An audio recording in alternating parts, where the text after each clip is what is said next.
Hello, this is Islam Chats, and today we're just going to talk about identity within the Islamic religion.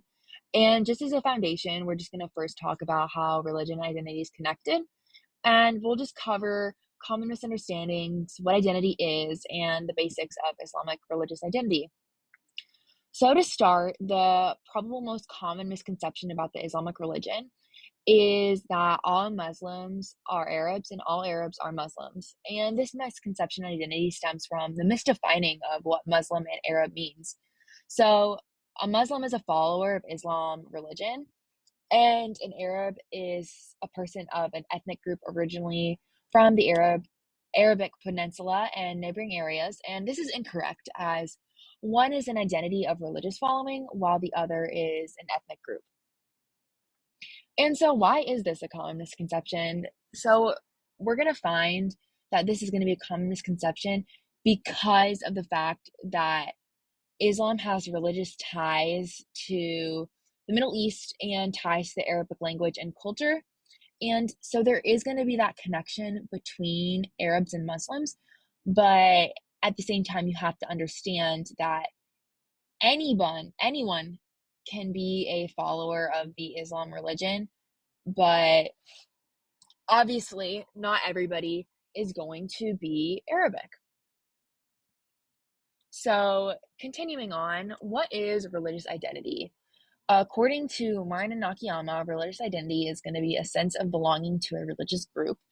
And so, religious identity is going to be commonly fused with ethnic or racial identities that we just talked about. And so, Islam is a religious idea, and a believer in that is a Muslim. And there is a social and religious character to Islamic religion, and all aspects of Muslim society are bound by a common faith and sense of belonging to a single community. With that, what are the pillars or building blocks of Muslim identity? So, according to Encyclopedia Britannica, there are going to be five pillars, and that's going to be faith, prayer, fasting, almsgiving, and pilgrimage. So, the first one, faith, is just the belief that there is no God but Allah and Muhammad is his prophet or his messenger. The second one is going to be prayer, and that's going to be the habitual praying 5 times a day, different times. And that third one's going to be fasting, which is giving up food or drink during the day of the Ramadan month, so the ninth month of the Islamic calendar. And fourth one's going to be almsgiving, which is to give money to those in need or support in the Muslim community. And that fifth one is going to be pilgrimage, the return to Mecca, Saudi Arabia, the holiest city for Muslims, and getting back to the roots and the stem of the Islamic religion. And so the key takeaways from the religious identity of Islam is there is a connection between Arabs and Muslims, but not all Muslims are Arabs, the same way that not all Arabs are Muslim.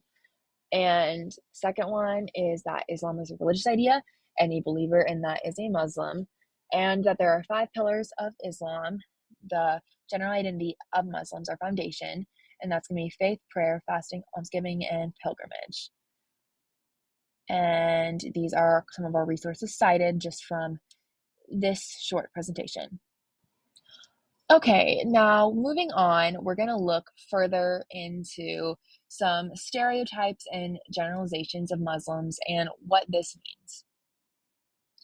So, what are stereotypes and generalizations? A stereotype is going to be a widely held but fixed and negative image or idea of a particular type of person, thing, or group. And a generalization involves categorizing members of the same group as having similar characteristics. And regardless of what anyone thinks, stereotypes are always negative and can negatively affect any person or community. And so, why were these stereotypes created? So, tensions between the Middle East and the Western world caused stereotypes, generalizations, and prejudices surrounding the Muslim people, which have plagued nations in Europe and North America for centuries. So, Martin Nakayama describes stereotypes and prejudices as both widely held beliefs and negative attitudes about a set group of individuals because of their cultural identity.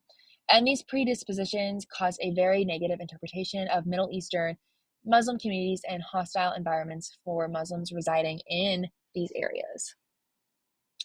So, how does this impact the Muslim identity? So, Dunn explains that these generalizations and stereotypes exist everywhere in places like the United States, Britain, France, Australia, etc. And these assumptions make identifying as a Muslim person difficult and full of cultural appropriation, whether intentional or not, making being Muslim around people like these prejudiced individuals at times uncomfortable, frustrating, and even scary. So, what can we do as people to make sure we are not helping or contributing to stereotypes and generalizations of not only Muslims, but also any other different identities or cultures? So, listen to others, getting to know people before making assumptions or just holding a stereotype to them before even meeting them, or just like having these stereotypes in mind in general. Speaking and using our voice to combat negative stereotypes or prejudices against others, and learn, practice self accountability, and correct prejudice behaviors. And so, lastly, these are just a couple of the sources we use throughout this presentation. Okay, so in this presentation, we're just going to go ahead and talk about the significance of symbols in Islamic religion. And so, symbols in general are universal concepts that help define individuality, pride to religious practice, and assist in the process of faith based identity. And so, these ideas are what make each religion different from one another. And Martin and Nakayama both define these as core symbols of the beliefs, categories, symbols, names, marks, or other concepts that classify any particular culture of people. And so, what is an example of a symbol in Islamic religion? And so, Mary Dunn describes the many marks, objects, and beliefs that make up the Muslim identity. And one of the most important aspects of the Muslim religion is their holy book, the Quran. This religious work tells stories surrounding the birth, hardships, key events, important people, and the historical spread of the Muslim religion. Oh my gosh. The book circles around the Holy Prophet Muhammad, another key symbol in their practices, and his journey as a prophet and spreading the ideas. This is a physical symbol of belief and prayer and identity that can be read and passed on to everyone. And so, what are some more examples? So, a key symbol within this holy book would be the aspect of creation and beginnings that are shared with the religions of Judaism and Christianity, but are taken to mean in a different way. And so the symbol of Abraham is in all three of these texts, but means something different to each of them. And so if you were to take this symbol from a Christian, Jewish person, and then a Muslim person, they would have different understandings of the symbol. And so this symbol of Abraham stands for the role model figure of fulfilling the commandments of Allah. And all Muslims share the mutual understanding of the symbol of Abraham and share the belief to make up the identity within the religion. And so this just shows how each symbol can mean something different to each identity.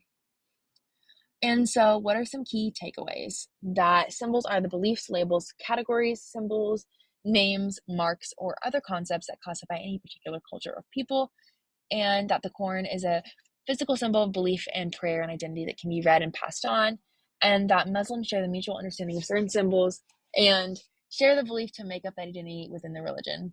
And these are a couple of the works that we used within this presentation.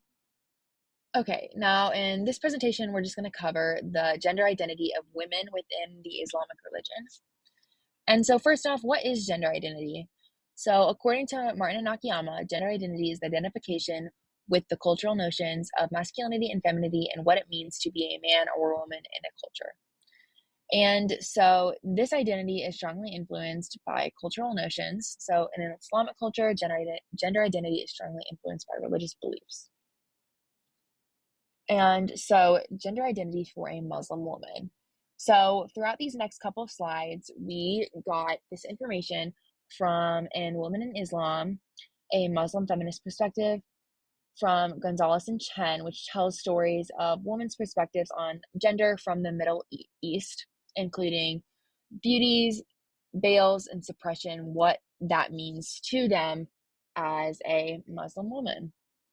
So, first off, we're going to talk about beauty, and beauty is taught to Islamic women as only to be seen by their husbands, specifically in the Middle East. And though each woman is different, some stick with traditional Islamic ideas of beauty. So, perfumes, herbal products, henna, so like coloring skin with patterns, dyeing their hair with it. And others stick with Western traditions of beauty. So, that would be like makeup or Hollywood depictions of women, or just following more of that Western social influence. And so dress codes of modesty, so that would include like long sleeves, long dress, covering your head, slash hair with scarf. So that is just the beauty portion. While to go further into more of like the beauty portion, um, veils, as referenced prior, refer to the dress codes of hijab, niqab, and burqa. And hijab covers a woman's body, including the arms, leaving only face, hands, and feet exposed, while niqab and burqa is a dress code that requires covering the whole body, including face, hands, and feet, while some leave an opening for the eyes only, while others will wear a thin black cloth over their face. And so, speaking further about this is the gender identity for Muslim women suppression, which the interviewer specifically talks about suppression, specifically with the concealment of a woman's face, causing a gap in communication and an unequal acknowledgement of a woman's identity in comparison to the man's identity. And she talks about suppression within her classroom and just how she feels she can't really get her pupils' main messages out because she's not really able to connect with them on that level she would be able to connect with someone else. And she does not specifically talk about suppression regarding any other modesty of a woman's attire, specifically just the hidden aspect of their face.